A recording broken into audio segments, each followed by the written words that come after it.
अब ये वाली लेसेस भी बाज़ार से जो है वो इजीली अवेलेबल होती है। तो मैं आपको बताऊंगी इसको लगाने का ऐसा तरीका जो कि आपने पहली बार देखा होगा।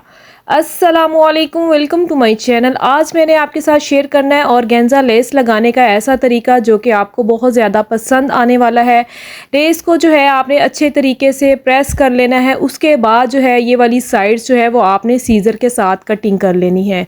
और जो सीज़र के साथ आपने कटिंग करनी है, आपने रफली कटिंग करनी है। कोई आपको इतनी ज़्यादा जो है वो नीट कटिंग करने की ज़रूरत नहीं है। ये वो तरीका है जो आज तक मैंने किसी को भी नहीं बताया और ना ही मैंने आपके साथ पहले कभी शेयर किया है।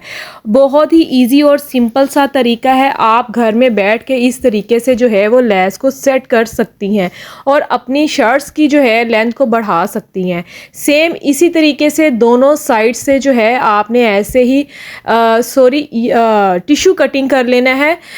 आपको एक बात यहाँ पे मैं बताती चलूँ कि ये ऑर्गेन्जा नहीं है, ये टिश्यू है। आप इसकी शाइनिंग चेक कर लें और इस फैब्रिक में जो है ना थोड़ा थोड़ा ये खड़ा खड़ा फैब्रिक है, थोड़ा अकड़ाव है इस फैब्रिक में, ठीक है।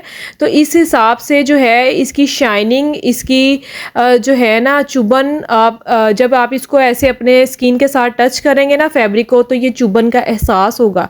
तो इसका मतलब ये है कि ये टिश्यू है। तो यहाँ पर जो है इसकी साइड से सारा जो है वो मैंने टिश्यू कटिंग कर लिया है। टिश्यू कटिंग किया हुआ आप इसको ज़रा देख लें, थोड़ा थोड़ा सा जो बिल्कुल माइनर सा जो है ना इसको लगा हुआ रह गया है, ठीक है। तो ये जो है ना ये आपको चुभेगा स्किन पे। अब इसकी जो चुभन है इसको आपने किस तरीके से ख़त्म करना है और घर में बैठ के कैसे ख़त्म करना है वो मैं आपको बता देती हूँ। आपके पास अगर तो काविया है तो आपने काविया अच्छे तरीके से गर्म करके इस तरह से इसकी साइड्स को ना ऐसे करके ऐसे टच करते जाना है। ये सारे का सारा टिश्यू जो है वो जल जाएगा और जो इसकी चुभने वाली चीज़ सारी है वो काविया के साथ चिपक जाएगी और आपने जो है काविया को साफ कर लेना है। इसके अलावा आपने छुरी को अच्छे तरीके से गरम कर लेना है और गरम करने के बाद सेम इसी तरीके से आपने इसकी साइड्स को जो है वो कवर कर लेना है। यानी कि सारा जो टिश्यू है वो आपने नीट कर लेना है, उतार देना है, ठीक है। और इसके अलावा अगर आपके पास कोई टूल्स किस्म की, मतलब जैसे कि पेचकस हो गया, आप उसको अच्छे तरीके से गरम करें। गरम करने के बाद जो है सेम इसी तरीके से जो है इसको ऐसे नीट कर लें। सारे का सारा टिश्यू जो है आपने हीट के साथ जो जला लेना है और ये बिल्कुल जो है नीट हो जाएगा। और जो आपने जिस भी चीज़ के साथ आपने इसको ऐसे जलाना है और टिश्यू को ख़त्म करना है तो आपने उस चीज़ को बार बार जो है वो साफ़ कर लेना है। मतलब किसी पेपर के साथ, किसी हार्ड जो है चीज़ के साथ आपने उसको साफ़ करना है। यहाँ पर देखें ये जो लेस है ये कंप्लीट जो है मैंने नीट कर ली है, साफ़ हो गई है और बहुत ही खूबसूरत ये एक लुक दे रही है। अब यहाँ पर जो है शर्ट को मैंने दरमियान में फोल्डिंग लगा ली थी। आप एक्सपोज कर लें, ये शर्ट है या फिर ये ट्राउज़र का जो है वो पाइंचे हैं या फिर ये स्लीव्स है, ये कुछ भी है, आप इसको एक्सपोज कर लें, ठीक है। उल्टी साइड पे मैं निशान लगा के आपको बता देती हूँ कि ये वाली इसकी उल्टी साइड है। और अब आपने इसको यहाँ से क्या करना है ये भी मैं आपको बता देती हूँ। आपने इस तरह से बिल्कुल बारीक सा जो फैब्रिक ऐसे करके फोल्ड करना है। पहले आपने 1 टाइम फोल्ड किया, फिर आपने इसको 2 टाइम फोल्ड कर दिया। यानी कि आपने इसको ऐसे अच्छे तरीके से इस तरह से और फिर ऐसे रख के फोल्ड कर लेना है और इसको कंप्लीट एंड तक जो है आपने इसको सिलाई लगा देनी है, ठीक है। यहाँ तक तो आपको क्लियर हो गया है और सिलाई जो है वो आपके यहाँ सामने है, मैंने लगा ली है सिलाई इसको। अब आपने अगला जो स्टेप लेना है वो भी मैं आपको बता देती हूँ कि आपने क्या यहाँ पर करना है। दामन को जो है आपने अच्छे तरीके से ऐसे फैला के जो है वो सेट कर लेना है। अच्छा, यहाँ पर आप एक चीज़ का ख्याल रखें कि दामन जो है ना ऊपर नीचे ना हो, बिल्कुल इक्वल आना चाहिए। आपकी ये जो दामन की साइड है ना ये नीचे वाली बिल्कुल जो है ना इक्वल होनी चाहिए।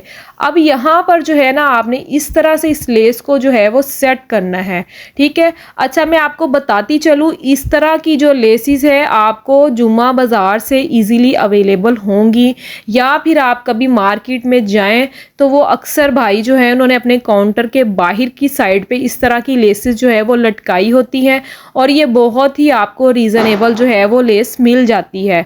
मतलब आपके ये आप इसका दामन जो है मैंने फ़ोल्ड किया था, बिल्कुल इस फ़ोल्डिंग के ऊपर जो है ना ये मैं नीचे वाला फ्लावर सेट किया है, ताकि जो हमने लंबाई इसकी बढ़ानी है वो अच्छे तरीके से बढ़ जाए। ठीक है, एक तो इसके अंदर खूबसूरती आ जाएगी और दूसरा इसकी लेंथ भी बढ़ जाएगी। फैब्रिक ग्लू का मैं हमेशा से यूज़ करती हूँ, जैसे कि मैं आपको हमेशा बताती हूँ कि फैब्रिक ग्लू जो है ये बहुत ही अच्छी चीज़ है, आप लाजमी अपने पास रखें, आपका जो घंटों का काम है वो मिनटों में कन्वर्ट हो जाएगा। ठीक है, तो यहाँ पर जो है आपने इस तरह से हल्की हल्की अच्छा आपको एक बात यहाँ पे बताती चलूँ कि मेरी जो फैब्रिक ग्लू थी ना वो थोड़ी ख़त्म होने वाली थी, तो वो मैंने ऊपर से थोड़ा सा हिस्सा इसका कट करके ना ऐसे फिंगर के साथ निकाल के ना इसको यूज़ कर लिया था। तो अगर आपके पास फैब्रिक ग्लू ख़त्म हो जाए तो आप उसको फेंकेगा नहीं, उसका ऊपर वाला हिस्सा कट करके ना फिंगर की मदद से सारी फैब्रिक ग्लू लगा लीजिएगा। तो इस तरह से मैंने ना इस को साफ़ करके जो है ना तकरीबन मैंने अपने 2 से 3 जो नेक लाइन थे ना वो मैंने बना लिए थे उसके साथ ही, मतलब कि वही चीज़ मैंने फेंक देनी थी लेकिन उसके साथ गले मैंने रेडी कर लिए थे। तो यहाँ पर ये देखें इस तरह से मैं इनके फ्लावर जो है वो सेट कर रही हूँ। जस्ट आपने फ्लावर के जो है ना कॉर्नर है वहाँ पर ही फैब्रिक ग्लू लगानी है, आपको जो है ना बहुत ज़्यादा लगाने की ज़रूरत नहीं है। जस्ट हमें ऊपर वाले फ्लावर पे लगानी है और नीचे वाले हल्के हल्के फ्लावर पे लगानी, ताकि ये जो दामन है ना अच्छे तरीके से चिपक जाए। अगर आप आयरन नहीं करना चाहती हैं तो आप थोड़ी देर इसको रख ले तो ये ऑटोमेटिकली ड्राई हो जाएगी। अदरवाइज़ अगर आपको जल्दी काम चाहिए तो थोड़ी सी आप इसको आयरन कर लें तो हीट के साथ जो है ना फैब्रिक ग्लू जो है वो ड्राई हो जाएगी। अब यहाँ पर मैं आपको एक चीज़ दिखाना चाहती हूँ कि ये देखें इस तरह से मैंने इस तरह से बिल्कुल बराबर रख के दामन जो है वो सेट किया। आप यहाँ पर देख लें कैसे इसके स्काल्प जो है वो बिल्कुल बराबर आ रहे हैं। तो आपने इस चीज़ का लाजमी ख्याल रखना है कि आपके जो स्काल्प है ना दामन के हों, चाहे ट्राउज़र के बॉटम के हों या स्लीव्स के हों, बिल्कुल बराबर आने चाहिए। ठीक है, अब यहाँ पर जो ये वाला हिस्सा है ऊपर वाला, इसको आपने किस तरीके से कवर करना है ये भी बताऊंगी, और ये जो लेस की साइड्स हैं इनको आपने किस तरीके से कवर करना है ये भी मैं आपको कंप्लीट बताऊंगी कि आपने किस तरह से इसको कवर करना है। ठीक है, तो यहाँ पर जो है ना ये जो लेस है इसके बिल्कुल किनारे के ऊपर आपने सिलाई लगाना जो है वो स्टार्ट करना है। ठीक है, बिल्कुल किनारे पे, ना आपने किनारे से पीछे हट के लगानी है कि सिलाई आपकी नीचे ही गिर जाए, और ना ही आपने बिल्कुल फ्लावर के ऊपर चढ़ के लगा देनी है, यानी कि बिल्कुल फुट को ऊपर रख के लगानी है कि वो जो नीटनेस है वो ना आए। आपने बस जैसे इसकी ये आउटलाइन बनी है ना, आपने इसकी आउटलाइन के बिल्कुल ऊपर ऊपर रख के ना जो है वो सिलाई लगा लेनी है। घबराना नहीं है आपने, जस्ट आपको 10 मिनट्स लगेंगे और आप ये खूबसूरत सी जो लेस है ना वो आप बहुत आसानी के साथ जो है वो आप लगा लेंगी। ये देखें इस तरह से जो है ना मैं थोड़ी सी सिलाई ऐसे लगा रही थी और साथ ही इस फुट को उठा लेती थी, फिर बाकी सिलाई लगाती थी और फिर साथ के साथ जो है वो फुट को लगा लेती थी।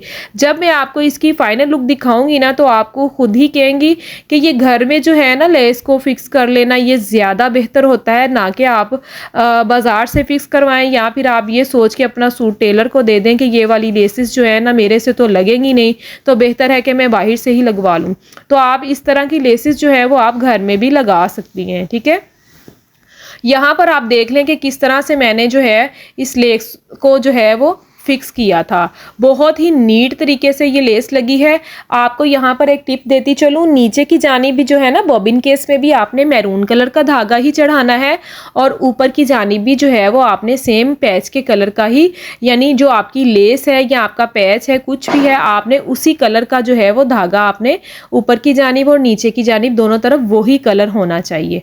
तो ये देखें यहाँ पर जो ये कवर हो गया। अब ये साइड जो है ना इसको किस तरीके से कवर करना है वो भी बता देती हूँ। पलटा मैंने यहाँ पर लिया है। ठीक है, आप कपड़े की पट्टी भी अगर यूज़ करना चाहें तो वो भी कर सकती हैं। पलटे में से मैंने डोरी जो है वो निकाल ली थी और इसको अच्छे तरीके से जो है मैंने इसको प्रेस कर लिया था। तो यहाँ पर जो है ना आपने बिल्कुल पलटे के किनारे पे रख के ना आपने सिलाई लगानी है। ठीक है, इस तरह से हमने इसकी चौक पे जो है ना इस तरह सिलाई लगाते हुए जहाँ तक हमारी कमर की सिलाई आएगी ना वहाँ तक हमने इसको ऐसे ख़त्म कर देना है और ऊपर से ऐसे फोल्ड कर लेना है। ठीक है, सेम इसी तरीके से हमने दामन की जो दूसरी साइड है वहाँ पर भी ऐसे ही हमने पलटा लगा के इसको कवर कर लेना है। तो यहाँ पर आप देखें मैंने इसको पलटा लगा लिया है और ये मैरून हिस्सा भी कवर हो गया है और दामन देखें ना तो यहाँ पर चुभन हो रही है और ना ही आपको कहीं से ऐसा लग रहा होगा कि ये कितना बुरा लग रहा है। बहुत ही नीट और पायदार जो है यहाँ पर ये काम किया है। यहाँ पर ना जिस तरह से इसके स्काल्प की शेप बनी है ना, सेम इस शेप के मुताबिक आपने ना इसको ऐसे पलटे को कवर करना है। ठीक है, कवर करके ना ये सारा आपने इस तरह से मैरून हिस्से पे मैरून धागे से तरपाई करनी है और पिंक हिस्से पे पिंक धागे से आपने इसको तरपाई कर लेनी है। ठीक है, तो मैं इसको उल्टा करके भी आपको शर्ट जो दामन है ना वो भी दिखा देती हूँ कि उल्टा करके इसकी कैसी लुक आई है। इसकी पायदारी आप चेक कर लें, वॉशिंग मशीन में भी आप वॉश करें, ये कहीं पे नहीं जाएगा। किसी एक से जो है ये वीडियो लाजमी शेयर करिएगा। अपना बहुत सारा ख्याल रखिएगा। अल्लाह हाफिज़।